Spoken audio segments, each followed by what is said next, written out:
राजोवाच कथितो वंश विस्तारो भवता सोम सूर्ययो राज्ञाम चोभय वंश्यानाम चरितम परम अद्भुतम। तो एक जो यदुवंश में आगे एक राजा हुए, उनका नाम पड़ा देवमीढ़, उनकी पत्नी का नाम मारिसा, उनसे एक पुत्र हुआ, बहुत शांत स्वभाव के सात्विक, नाम था सूरसेन। सूरसेन का विवाह हुआ, उनसे 10 बेटे पैदा हुए, जिसमें बड़े का नाम था वसुदेव जी। 5 कन्याएं पैदा होती हैं, जिनमें से एक कन्या को गोद दे दिया गया था, नाम था पृथा। 10 भाई 5 बहन। सूरसेन के 15 बच्चे, 10 भाई 5 बहन। वसुदेव आदि 10 भाई 5 बहन। और पृथा का नाम तो सबने सुना ही है, पार्थ, है ना? पृथा कौन? जो गोद में गई थी। इधर जो दूसरा वाला वंश चल रहा था, इधर उसका नाम था भोजवंश। उसके राजा हुए आहुक, यही राजगद्दी के अधिकारी हुए। इनके 2 पुत्र हुए, बड़े का नाम उग्रसेन, छोटे का देवक। तो उग्रसेन को राजगद्दी मिली, देवक को राजगद्दी नहीं मिली। उग्रसेन के 9 पुत्र हुए, बड़े का नाम था कंस। 5 कन्याएं हुए, देवक के 5 पुत्र हुए, 7 कन्याएं हुई, रोहिणी, भद्रा, पौरवी, मदिरा, लोचना, ईरा इत्यादि। सबसे छोटी का नाम था देवकी। देवक की कन्या का नाम देव, जो देवताओं के लिए जिए। अरे अपने लिए जिए तो क्या जिए ये, देवताओं श्रेष्ठ के लिए जिए। देव की बहुत, देव जी का विवाह वसुदेव जी के साथ निश्चित हो जाता है।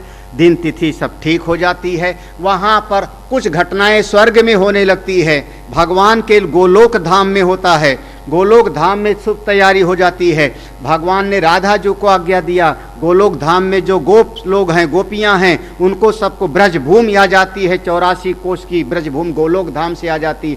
गोवर्धन जी, हमारी कालिंदी जी, सब आ जाते हैं। वहां से गोप गोपियां अपनी अपनी जगह पर प्रकट होने लगते हैं। भगवान के युद्ध, ये सारे अवतार की तैयारी होती है। वसुदेव जी दूल्हा बन के गए विवाह के लिए। विवाह ठीक ठाक हो गया, कोई समस्या नहीं हुई, विवाह ठीक ठाक हो गया। विवाह के बाद जब विदाई का समय आया, मैं इस पर एक बात हमेशा कहता हूं, किस दिन विदाई हुई हमको नहीं पता है। बारात लेके आए, कोई समस्या नहीं। विवाह हो गया, कोई समस्या नहीं। 1 दिन 2 दिन जो भी रुके होंगे, जब विदाई का समय होता है, उस क्षण सारथी रथ लेके तैयार है। वसुदेव देवकी की विदाई हो रही, बैठे हैं रथ पे। कंस का प्यार उमड़ा, ए सारथी उतर उतर, हट हट, मैं अपनी बहन को, प्यारी बहन को छोड़ने जाऊंगा। सारथी डर के मारे कांपते हुए हट गया। कंस के शरीर में 10,000 हाथियों का बल है, बहुत बलवान था। कंस रथ पर बैठा सारथी की जगह, सारथी माने ड्राइवर की जगह पे। जैसे सारथी की जगह पर बैठता है, वो लगाम हाथ को पकड़ता है, उसी क्षण अभी रथ 1 कदम भी नहीं चला, आकाशवाणी होती है, अस्यास्त्वाम अष्टमो गर्भ। अरे मूर्ख कंस, जिसको आज इतने प्रेम से छोड़ने के लिए जा रहा है, इसी देवकी का 8वां गर्भ तुझको मारने वाला पैदा हो जाएगा। बस आकाशवाणी सुनते ही खल कई प्रीति जथा थिर, कंस का प्रेम किनारे। तलवार निकाली उसने, अरे मैं अभी इसको मार डालूंगा, खत्म, ना रहेगा बांस, ना बजेगी बांसुरी, मैं भी मार देता हूं। वसुदेव जी शरीर के बल से सामना नहीं कर, 4 नीति है, साम दाम दंड और, तो शरीर से सामना नहीं कर सकते थे कंस का, उतना बल नहीं था। साम नीति को उन्होंने अपनाया, समझाया है, समझाने की कोशिश किया है। वसुदेव जी ने बहुत समझाया है, वो समझता नहीं, तो साम नीति फेल, दंड दे नहीं सकते, भेद करे कैसे। तब एक चीज रह गया, दाम। राजन, तुमको मेरी देवकी से तो कोई डर नहीं, इसके बच्चे से डर है ना, मैं तुमको दे दूंगा। भागवत जी में वसुदेव जी का लक्षण बताया, सत्वम विशुद्धम वसुदेव सदितम, जिनका अंतःकरण बहुत निर्मल है। ऐसे वसुदेव जी हैं जिनकी बात पर कंस जैसा दुष्ट आदमी भी विश्वास कर लेता है। हम मारेंगे बच्चों को। उसके बाद की घटना बदल जाती है, सारा सुख समाप्त। यही तो हुआ ना, सारा सुख समाप्त। आत्मानं रथिनं विद्धि शरीरं रथमेव तु बुद्धिं तु सारथिं विद्धि मनः प्रग्रहमेव च यस्तु विज्ञानवान भवति समनस्का सदा शुचि। खैर, हम किसी और समय इस पर विचार करेंगे, इस समय तो आज तो पहला बच्चा पैदा होता है। कंस ने पहले बच्चे को मारा, दूसरे बच्चे का वध किया, एक एक करके 6 बच्चों की हत्या किया। 7वें बच्चे के रूप में मां देवकी के गर्भ में स्वयं शेष भगवान आते हैं। भगवान ने आज्ञा दिया, योग माया ने वहां से निकाल करके रोहिणी मां के गर्भ में स्थापित कर दिया है।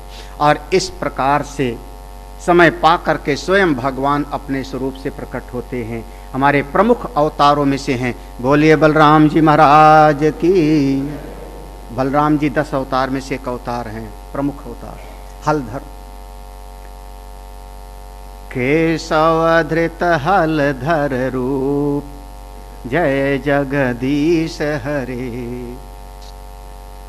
मां देवकी के गर्भ में स्वयं परमात्मा आते हैं। अब देवकी मां का आनंद बिल्कुल प्रफुल्लित है, बड़े प्रसन्न मुद्रा में है। जब भगवान आ जाए तो कोई दुख नहीं होता। कंस सावधान है, हथकड़ी बेड़ी में रखा हुआ है, 7 दरवाजों के अंदर। मेरा काल आएगा, काल आएगा, मारूंगा। भादों का महीना है, अष्टमी तिथि है, रोहिणी नक्षत्र है, दिन तिथि सब अनुकूल हो गई। भगवान मां देवकी वसुदेव जी के सामने प्रकट होते हैं अपने दिव्य स्वरूप में।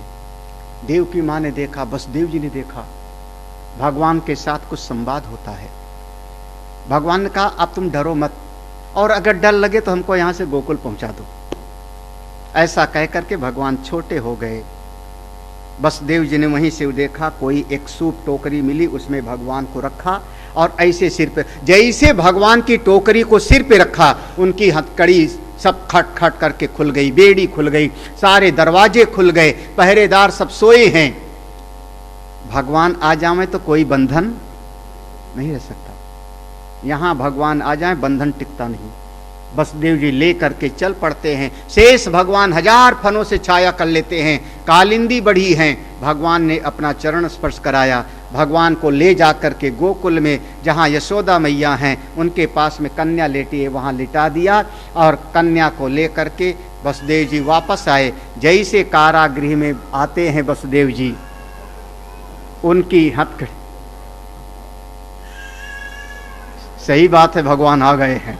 इधर गोकुल में भगवान रोने लगते हैं और गोकुल में उत्सव होने लगता है। सांड ऋषि बुलाए गए, सांड ऋषि ने खुद जाकर संस्कार किया। अभी सब्सक्राइब करें हमारे YouTube चैनल ईश्वर टीवी को और देखिए वीडियोस सबसे पहले।